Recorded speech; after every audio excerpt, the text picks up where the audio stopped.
ఏ చెండాడు అన్నాడు. నీ అమ్మ మాత్రం నన్ను ఎన్నడైనా నువ్వు పల్లెట్టు మాట అన్నదా? దినములో కొంచెం తాళమారేటప్పుడు ఇంటి గృహ చిత్రములు ఎట్టి వారికైనా నువ్వు ఉన్నవే.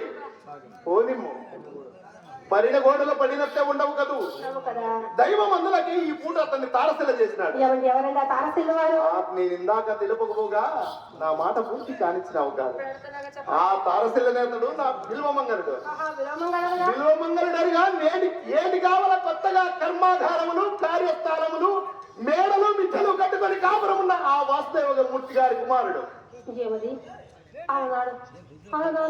అందగానే కాదు నేను ఇక్కడ ఎర్రగా పుష్టిగా పొడుగా చాలా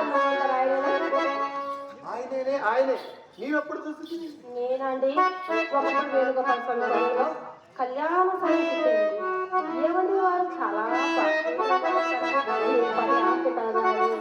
40 లక్షల వరకు ఉండునని నా నమ్మకము. 40 లక్షల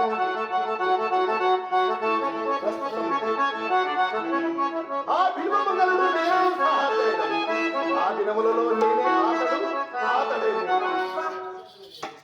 చింతామణి అటలా తోటలోకి వెళ్ళి చల్లని గాలిలో పచ్చని తోటలో నీవు నా పక్కన ఉంటే పరవశమే చల్లని